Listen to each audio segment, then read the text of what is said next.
ايه ده فريده؟ ازيك يا سلمى؟ تعالي تعالي.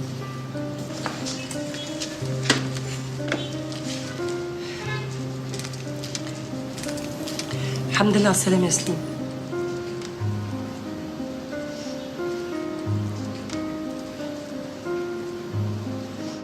هعمل ايه بس يا سلمى؟ انا عايز اقول لك ان الشوارع زحمه بشكل مش طبيعي. والله وصلت. بقول لك ايه، ما تنزلي لي تحت، انا شايل حاجات كتير قوي مش عارف اشيلها لوحدي. ايوه وحشتيني، وعايزين نتكلم مع بعضينا لوحدينا قبل ما نروح المشوار المهبب اللي دبستيني فيه مع اخوكي ده. لا اسحبها الاول، ولا انا لازم اقفش عشان خاطر ما تعكش؟ طب دقيقه ونازله لك. يا جماعه انا لازم انزل عشان خاطر يوسف معاه حاجات كتير ومش عارف يشيلها لوحده. كتير. انزلي يا حبيبتي لابو ايد فرطه. اتفضلي. عجباكي الحفله اللي عاملينها عليا دي؟ مادام بتحبيه ومقتنعه بيها يبقى خلاص. محدش فينا بيختار هو بيحب مين وما بيحبش مين. طب معلش بقى، انا مضطره انزل عشان خاطر شويه هلاقيهم بيلفوا بيه في الشارع وبيقولوا عيل تايه يا ولاد الحلال. خديني معاكي بس. رايحه على فين يا طنط؟ هروح اتمشى في الصاله شويه. وبعدين يا حبيبتي انتي مش غريبه. لا طبعا.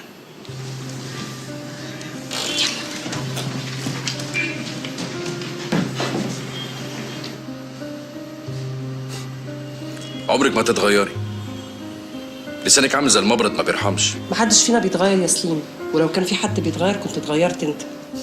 والله اللي المفروض يتغير هو اللي عنده مشكله. ليه تكونش فاكر نفسك ملاك بجناحين ما بتغلطش؟ لا بغلط، بس على الاقل بني ادم طبيعي. وانا بقى اللي مجنونه ونكشه شعري؟ مفيش فايده، برضه هنعرف الفاضي والمليان. عرفتي ليه احنا سيبنا بعض؟ لا بصراحه ما اعرفش، ويا ريت حضرتك تفهمني. عشان العند والمقاوحه اللي على الفاضي ليل نهار. ولا مش عشان انت عايزني عسكري من العساكر بتوعك؟ روحي هنا وتعالي هنا. انت يا بنتي ما اتعلمتيش حاجه خالص من اللي حصلت. كنت مستناك انت اللي تتعلم. عموما انا مش جاي اتكلم في اللي فات. امال جاي عشان ايه؟ جاي عشان اطمن عليك يا سليم، ولا اللي بينا ما يخليش قلبي يتخلع من مكانه لما اعرف اللي حصل لك. عموما الظاهر ان انا وجودي هنا ضايقك. انا اسفه ان انا جيت. انا مش قصدي يا فريده. بعدين انت اكتر واحده في الدنيا عارفه ان زيارتك ليا ردت ليا الروح. مش باين.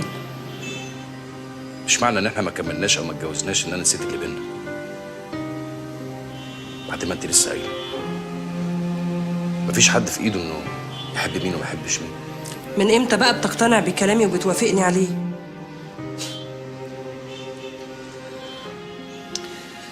عموما مش وقته الكلام ده خالص. البقية في حياتك على موت هشام.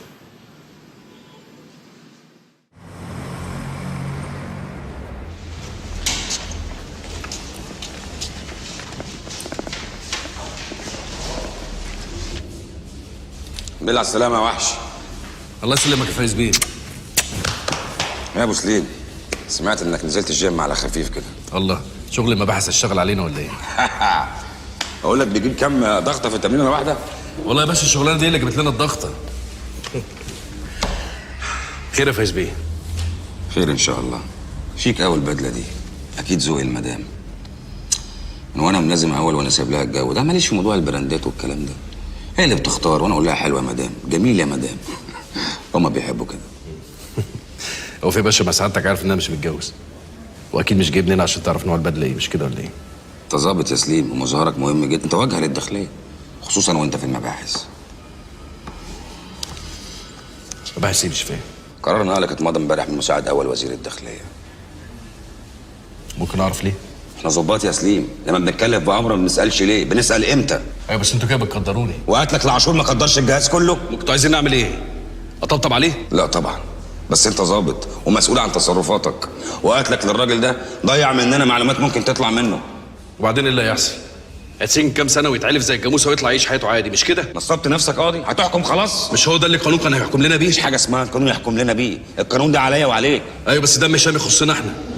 وقتلك للواد الصغير كان هيزوده. الواد الصغير انا نجيته من ايده ووقفت سير العداله. العداله في اللي عملته. انا زميلي استشهد قدام عينيا، وانا 6 من زمايلي استشهدوا جنبي. حصل لي اللي حصل لك بالظبط. عارف يعني ايه 6 جنازات عسكريه؟ 6 بيوت بتحرموا من رجالتهم. 6 من اصحابك كل واحد فيهم بيأتمنك على حكايه تخصه وبيروح ويسيبها لك، انت مش عارف تحكيها لمين. بتتمنى ان الدور الجاي يبقى عليك عشان تتخلص من الكابوس اللي بيجيلك قبل ليله اي عمليه.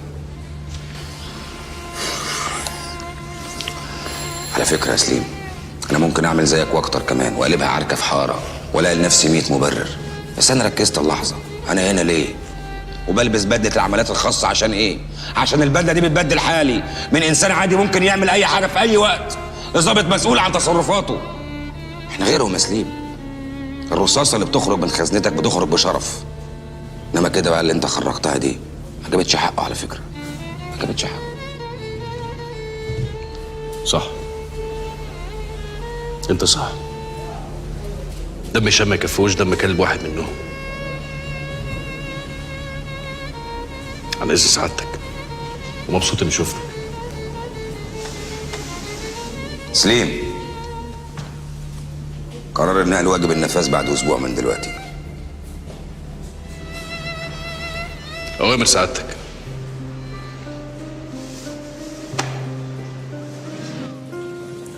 يعني هو كويس؟ مش عارفه. بعدين ما انت عارفه سليم كويس، مهما كان تعبان مش بيحب يبين. هو رجع يعني يهزر ويضحك زي الاول، بس في حاجه متغيره من ساعه حادثه هشام، وهو يا حبيبي زي ما يكون في حاجه اتكسرت جواه. ما بقاش سليم بتاع زمان. سليم بتاع زمان راح خلاص يا سلمى. انت اللي بتقولي كده يا فريده، المفروض ان انت اكتر واحده فاهماه وعارفاه. علشان كده انا اكتر واحده تحس بتغييره. يمكن ما كنتش شايفه ده في الاول، بس قدرت احس بده لما سيبنا بعض وبقيت فاهمه. فهمت ايه بقى ان شاء الله؟